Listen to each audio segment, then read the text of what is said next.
Good morning and welcome back to Heartbeat of the Timbavati. We were so fortunate to find two lions this morning, much further north. So after the previous episode of a Skoro male with a Mayambula lioness, we do hop over to another side of the spectrum and we are viewing the Vuyela male with one of the River Pride lionesses.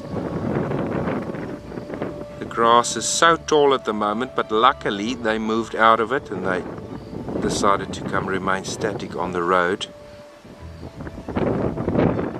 But it is just after 8 o'clock on a morning safari, and it is a lovely morning in the Timbavati Game Reserve. As you can see, there's a slight breeze and all the wet soils is getting quite a bit of time to bake in the African sun. Just drying out the soil a little bit, make things easier for traversing out here.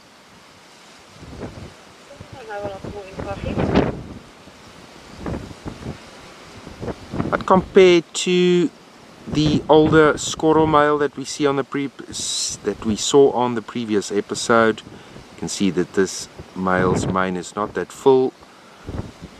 A little bit lighter of color as well. The Vuyelas are in fact slightly younger than the Skoro males, probably a year or so.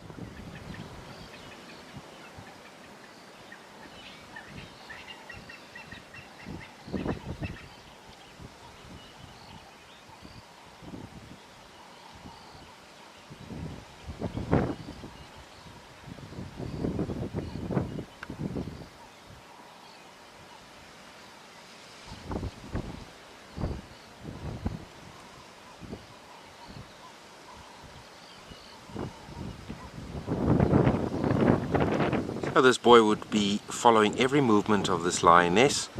They've probably been together for the last 2-3 days, maybe at the end of the courtship or at the very start, who knows. There is two adult River Pride lionesses with the young princess, and then the younger one that was still walking with the three young River Pride males. The trilogy of males that looked after the River Pride, established themselves where the Mayambulas are currently. Now their lives have changed with the Skoro boys moving in.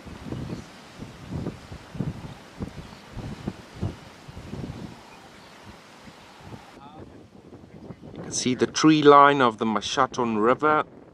So much further north than where the Mayambula lionesses gave birth to their cubs.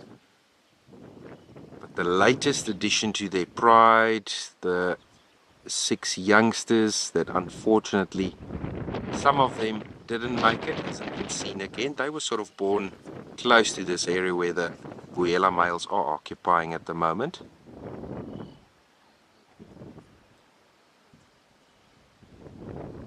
But some more lions on honeymoon. We've been seeing quite a bit of courtships between especially Vuyela brothers and the River Pride lionesses, possibly a Sark breakaway lioness.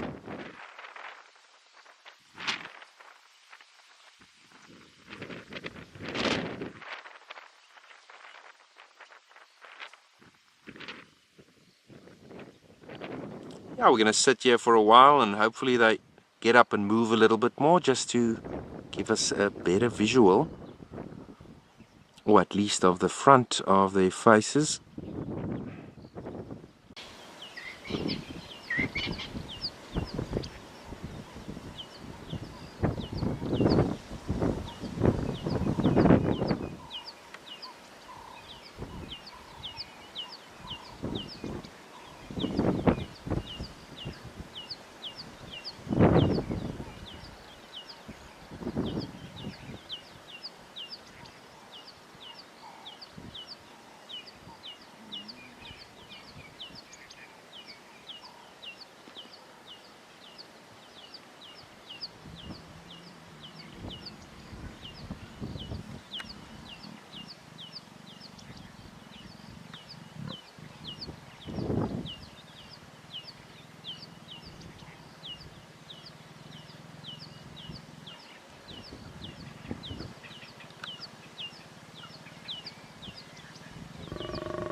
All the behaviors I've described before happening there, turning on the back, helps with conceiving. Another instinctual behavior.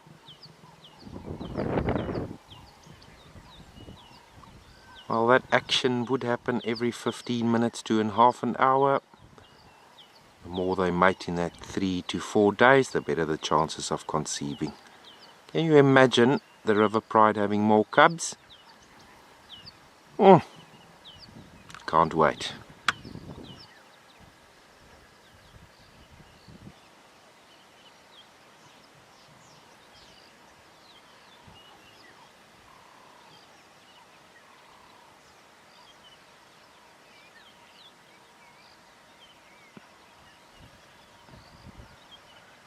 Quite a bit of wear and tear in the left ear there, so I'm suspecting this might be the young princess.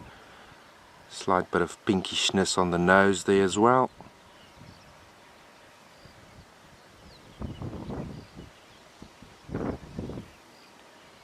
So young lionesses typically quite low in their fertility in the first couple of years of their lives. They're going to have to mate a lot of times before they conceive to have their first cubs. She is approaching 3.5, almost 4 years old, and that is about their time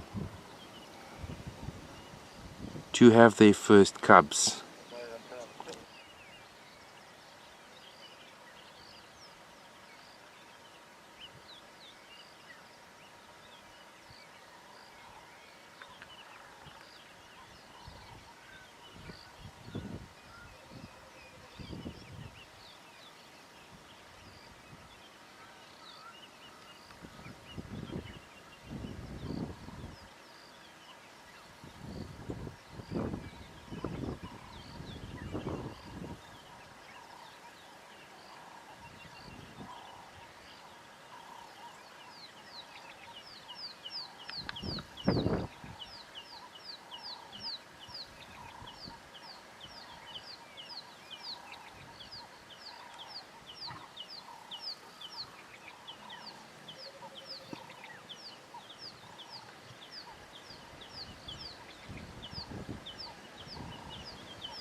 Well, I'm coming to you from the Timbavati Game Reserve. I'll be sure to update you on their movements and progression as they establish them as a new pride, the Vuyelwas and the River Pride. Who would have said years ago that the Vuyelwas will move so far north and establish themselves here?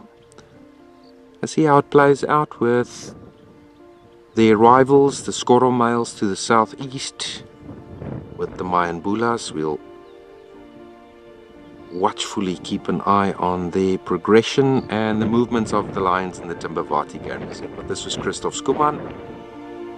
And wherever you find yourself in this world, stay safe and cheers for now.